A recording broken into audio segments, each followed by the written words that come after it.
तो नाउ यहाँ पे डायरेक्ट मेथड क्या है FA2RE करने का, but don't use in the AKTU exam, again I am telling here.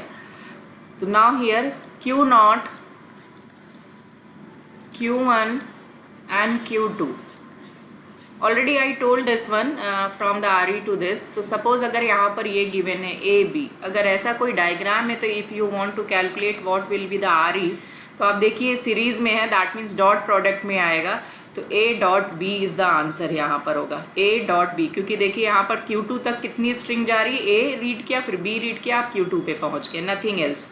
Now similarly if Q0, the second question is here Q1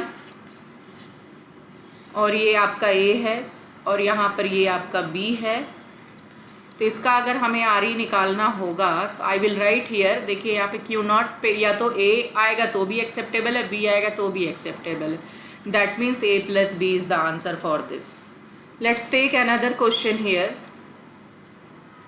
Q0, Q1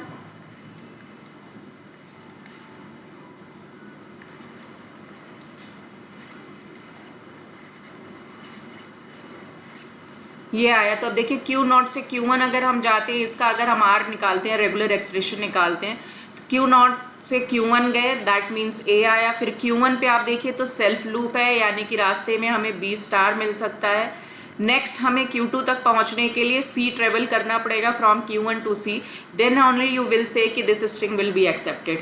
यानी अगर हम मिनिमम स्ट्रिंग की बात करें तो A एंड C होगा. B तो ऑप्शनल है क्योंकि B के ऊपर स्टार है, बट अगर B यहाँ पर 0 नहीं है तो आपका ABC हो सकता है, या B स्क्वायर C हो सकता है, या B क्यूब C हो सकता है. बट मिनिमम स्ट्रिंग की हम बात करें तो AC आएगा इफ B यहाँ पर एप्सिलॉन हो जाएगा. तो this is the answer here, I mean direct के केस में.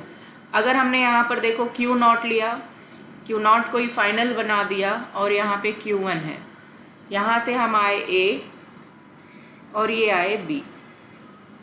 अब देखिए यहाँ पर ये थोड़ा सा समझिएगा, यहाँ पर इसका RE कैसे निकालेंगे. तो अब देखिए यहाँ पे Q0 यानी कि मिनिमम एप्सिलॉन तो लेगा ही लेगा, तो आप ये कह सकते हो कि ये एप्सिलॉन हो गया डॉट. अब यहाँ पर क्या हुआ, आगे बढ़े, एप्सिलॉन के बाद देखो Q0 से हम Q1 पे आ रहे हैं, Q1 से फिर हम वापस आ रहे हैं. तो लेट्स टेक, इसका नाम मैंने यहाँ A रख दिया. A से हम Q1 पहुंचे, फिर वापस B मिला. जब आप यहाँ Q0 से Q1 गए फिर B आया, तो आप देखिए लूप बन रहा है बार बार, A B. तो इसका मतलब हम यहाँ पे लिखेंगे AB star.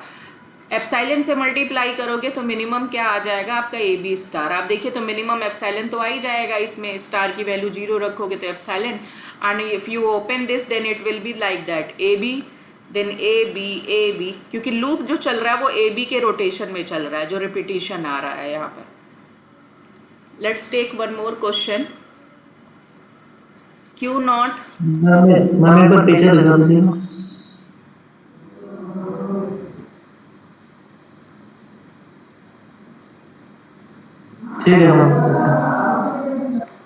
Now Q0, Q1 और फाइनल स्टेट अपना यहाँ पे हमने Q1 बना दिया. पिछले वाले में Q0 था बट अब यहाँ पर ये बन गया. तो देखो कहानी बदल जाएगी इसकी, आई मीन इसका जो RE होगा सेम ही क्वेश्चन है बट फाइनल स्टेट बदल गया अब आपका. तो अगर अब हम यहाँ रेगुलर एक्सप्रेशन लिखे तो देखो सबसे पहले Q0 से आप Q1 जा रहे थे, यानी मिनिमम स्ट्रिंग कितनी है A आ गई. अब इसमें और ध्यान से देखो कि A आ सकता है, और क्या स्ट्रिंग हो सकती है इसमें, देखो यहाँ पे फिर जब A आए फिर वापस B जो है यहाँ पर आ गया और फिर B से A आया, यानी कि जो लूप चल रहा है अब आप यहाँ से देखो B फिर A फिर B फिर A ऐसे चल रहा है, यानी कि जो रोटेशन हो रहा है लूप का वो क्या हो रहा है, BA स्टार हम कहेंगे. जो लूप है वो BA स्टार का है. तो आप देखिए मिनिमम A स्ट्रिंग आई और फिर जो उसके बाद लूप आएगा वो क्या आएगा BA. तो you will write here A dot BA का होल स्टार. इससे पहले मैंने एप्सिलॉन डॉट AB स्टार लिखा था, बट यहाँ पे देखो again I will draw this picture ताकि आपको यहाँ पे क्लियर हो जाए. देखिए यहाँ पे मिनिमम स्ट्रिंग आपकी A हो गई क्योंकि फाइनल स्टेट पे जा रहा है, और फिर ये B. जब आपने मिनिमम लिख लिया, आपने यहाँ A लिख लिया, अब आप देखेंगे लूप भी दिख रहा है. अगर ध्यान से देखें तो यहाँ पे B गए, B से वापस जब आप A तक यहाँ पर पहुंचे Q1 पे, तो कितना ट्रेवल किया आपने BA, और ये बार बार ऐसे चलता रहेगा. तो आप इसी के बगल में लिख देंगे डॉट, क्योंकि मिनिमम A आया, A के बाद इसका लूप यहाँ पर एग्जिस्ट कर रहा है. You will write like that. Next यहाँ पर इसी तरह से एक और क्वेश्चन ले लेते हैं।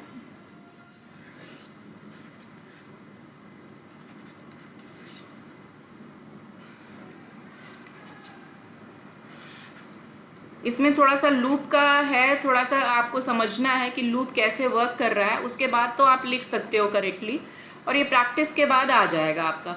तो अब देखिए यहाँ पे कोई बोल सकता है मुझे, anybody can tell the R क्या होगा इसके लिए। देखिए यहाँ पे मैं एक्सप्लेन कर दे रही हूँ। एक लूप तो ए का ही चल रहा है, ये आपका रहा, और दूसरा लूप अगर ध्यान से देखिए तो आप Q1 तक गए, Q1 से फिर Q0 वापस आ रहा है via the B and C, यानी BC का एक लूप चल रहा है। तो कोई कह सकता है नहीं, A star I will write here पहले प्लस, आई मीन देखो यहाँ पे क्या है, इस Q0 पे दो काम हो रहे, दो लूप है, एक ये है और एक ये है। ये जो लूप है ये BC का है और ये लूप A है, तो I will write this A star, I mean एक अलग लूप है और ये रहा BC का एक अलग। अभी देखना मैं इसको कंबाइन करके लिखूंगी। अगर आप देखें तो एक लूप ये हुआ और दूसरा लूप ये हुआ। उसके बाद आप देखो अगर मैं ये कहूँ कि मेरी जो स्ट्रिंग है A then BC again A then again BC, तो क्या ये एग्जिस्ट करेगा? बिल्कुल करेगा। Q0 को A मिला, यहाँ पे आ गया, फिर उसे BC मिला तो यहाँ आया वापस, अगेन उसके बाद A का लूप आया तो फिर BC मिला। तो आप देख रहे हैं कि या तो A का अकेला लूप चल सकता है या BC का अकेला लूप चल सकता है या इन दोनों का कॉम्बिनेशन भी हो सकता है। जब इन दोनों का कॉम्बिनेशन हो जाएगा तो इनके ऊपर होल स्टार लगा दिया हमने। अगर होल स्टार लगा दिया तो आपको एक आइडेंटिटी याद होगी, शायद 11 या 12 नंबर की जो आइडेंटिटी थी हमारे पास, you can write like that. इसको प्रूव भी किया था, A star plus B star का whole star equal to nothing but A plus B का होल स्टार। अगर आप इसे ओपन करके जस्टिफाई करोगे तो ये दोनों इक्वल है। तो in place of this you can write here A plus BC का whole star. This is the answer. अभी किसी ने बोलने की कोशिश करी थी कि A प्लस BC का, तो फाइनली वही आंसर है, बट उसके पीछे का लॉजिक मैं बताना चाह रही थी इसलिए मैंने यहाँ पर लिखा। You can write like that also कि A का लूप भी जा रहा है और या तो BC का लूप जाएगा या इन दोनों का कॉम्बिनेशन जाएगा, तो उन दोनों के सर के ऊपर आपने स्टार रख दिया। लेट्स टेक अनदर एग्जाम्पल, इसी तरह का लूप का देख लेते हैं। आप लोग ही जवाब दो मुझे। Q1 डबल, ये एक A ले लिया मैंने यहाँ पर और ये ले लिया C। नाउ नेक्स्ट यहाँ पर हमने ले लिया B। Can anybody tell what will be the RE for this?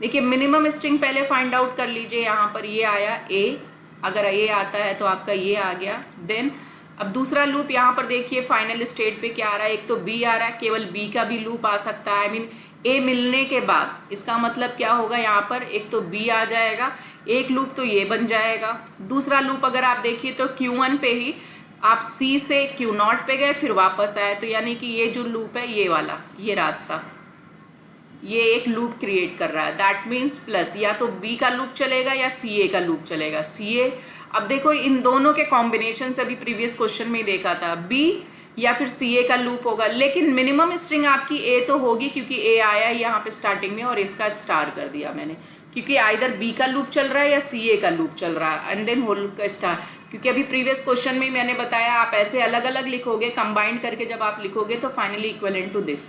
इसी कॉन्सेप्ट को मैंने यहाँ डायरेक्टली यूज कर लिया। I didn't write here B star then CA star and then फिर उसको सिंप्लीफाई करके लिखा। I am using here directly in this question. Ma'am, हाँ बोलो। मैम A प्लस नहीं हो सकता?